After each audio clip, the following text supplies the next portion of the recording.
Assalamualaikum. Dear student, today our lecture number 7 on adsorption and colloids.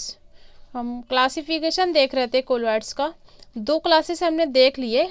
तीसरी है classification based on molecular size. ठीक, जैसा कि यहाँ पे आपको समझ में आ रहा है, डिस्पर्स फेज और डिस्पर्स मीडियम, उनमें पार्टिकल साइज से किस तरीके के कोलॉइड सोल्यूशन बनते हैं. ठीक है, it is of 3 type on their basis of size of their molecules. Okay, तो पहला है मल्टी मोलिकुलर कोलॉइड्स. ठीक है, इसमें क्या होता है, the particle size consist of an aggregated of atom. Aggregation मिले तो यकजा होना, बहुत सारे स्मॉल मॉलिक्यूल जिनकी साइज होती है लेस देन 10⁻³ पिकोमीटर. ठीक, इससे मतलब इतनी कम साइज़ के स्मॉल मॉलिक्यूल गैदर होते हैं, इस तरह एग्रीगेट होते हैं, तो उनकी जो कोलॉइड को कहेंगे मल्टी मॉलिकुलर. ठीक, the individual particles consist of an aggregation of atoms, aggregate of atom और small molecules with the size ranges from 10⁻³ picometer. ठीक, जैसे कि एग्जांपल है gold sol, for example gold sol. ठीक है, सोने का जो सोल तैयार किया जाए, it consist of particles of various size having the several gold atom. ठीक, colloidal solution in which particles are held together with wonderful forces of attraction, that is called multi molecular colloid. ठीक, इसी तरह आप S8 भी ले सकते हो. Sulphur जो होता है, सल्फर का एक एटम बाकी के जो 3 एटम से इस तरह जुड़ा होता है. ठीक, इसी तरह पीछे बैक साइड फेस पे भी ये 8 सल्फर, इस तरह क्राउन सल्फर करके भी कहते हैं. तो यहाँ पर S8 ये एग्जांपल याद रखो, या gold sol. This is a multi molecular colloids. Second है मैक्रोमोलिकुलर कोलॉइड्स. ठीक, in this the molecules of the disperse phase are sufficiently large size. Macro का मतलब होता है थोड़ा बड़ा, माइक्रो का अपोजिट है ये macro. That can be larger size, large in size. ठीक, can be colloidal dimension such as example. इसकी बेस्ट एग्जाम्पल है स्टार्च. स्टार्च मतलब आटे का पानी आप ले सकते हैं. सेल्यूलोज है, एनिमल स्टार्च को सेल्यूलोज कहा जाता है. प्रोटीन्स हैं. ठीक, पॉलीथीन, नायलॉन, पॉलीथीन बैग्स आप लोग जो यूज़ करते हो, they are the examples of macromolecule. They are actually a polymer. ठीक है, तमाम किस्म के प्लास्टिक्स. तो इसमें साइज जो होती है वो ज़्यादा होती है as compare to multi molecular colloids. तीसरी टाइप है एसोसिएटेड कोलॉइड और माइसिलिस. ये क्या होता है एक्चुअल में? It is related to soap and detergents. Soap molecule जो होता है, सोप जो बनता है वो बनता है higher member of salt of fatty acid. ठीक, ये सोप है. तो यहाँ पर ये जो पार्ट होता है ये हाइड्रोफिलिक होता है. These are hydrophilic in nature, मतलब ये पानी में घुल जाता है, पानी से अटैच हो जाता है. This part is called hydrophobic part.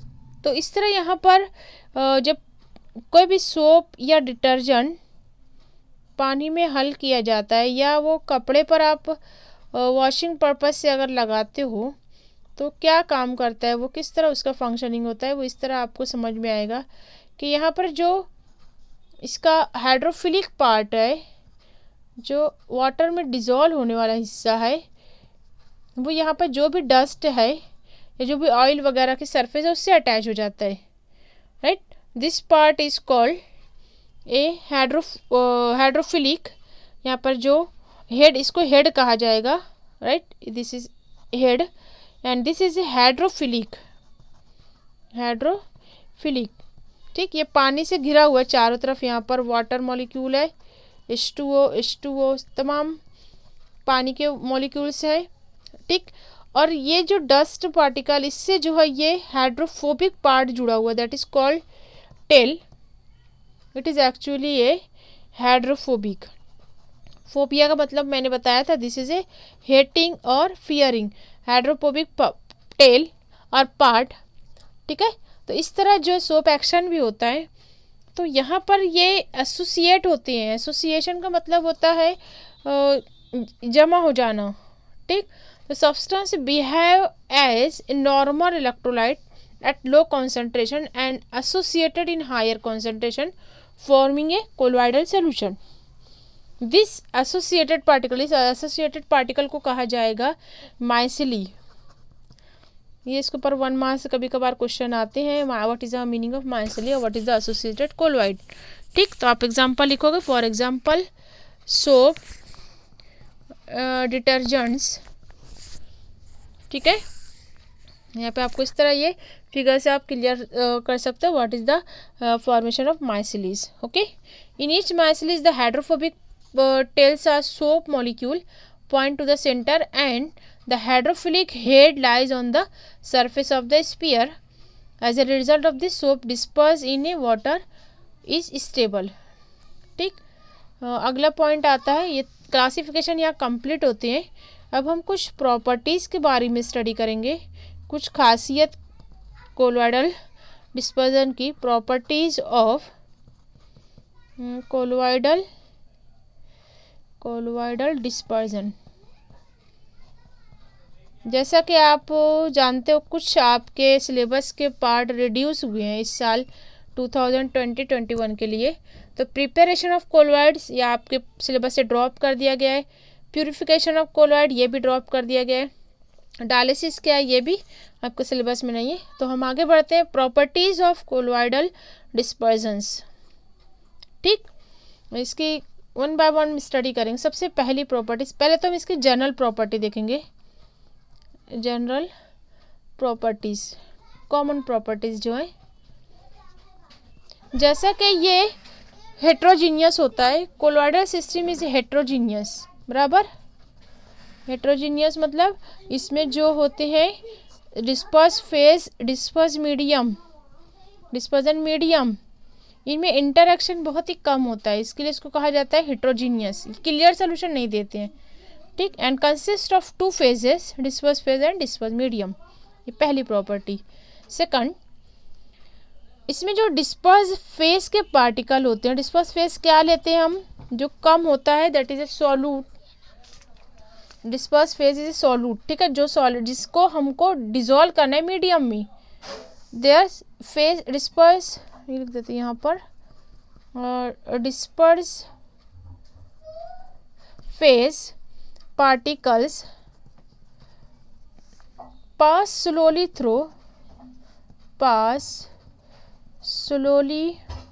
through parchment. ये एक तरीके का पेपर होता है, फिल्टर पेपर के जैसा. पार्चमेंट और एनिमल मेम्ब्रेन और एनिमल ब्लैडर भी कहते हैं. Animal membrane but readily pass through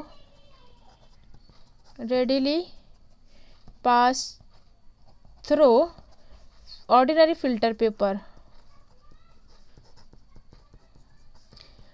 क्या होता है, डिस्पर्स फेस के जो पार्टिकल होते हैं, डिस्पर्स फेस पार्टिकल, इनकी साइज जो हमने डायमीटर ऑब्जर्व किया था 2 से लेकर 500 नैनोमीटर. ठीक, तो ये तो पास नहीं हो सकते, सॉरी पास होते स्लोली, बहुत ही स्लोली, पार्चमेंट पेपर से और एनिमल मेम्ब्रेन से. ठीक, लेकिन थोड़ा तेज़ी से पास हो जाते हैं फिल्टर पेपर से. इसकी प्रॉपर्टी होती है they passes from a common filter paper readily, मतलब आराम से. ठीक है. Now third property, they particles are usually are not detectable by a powerful microscope. Not detectable by powerful microscope, मतलब इसकी साइज इतनी कम होती है कि ये इजीली डिटेक्टेबल नहीं होती. These are the some common properties general properties. अब हम अगले लेक्चर में ऑप्टिकल प्रॉपर्टीज़ देखेंगे। उसमें भी आपको दो प्रॉपर्टी के बारे में स्टडी करना है, kinetic property and optical property.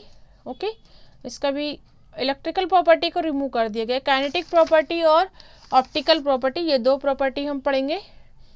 ठीक, ओके, थैंक यू।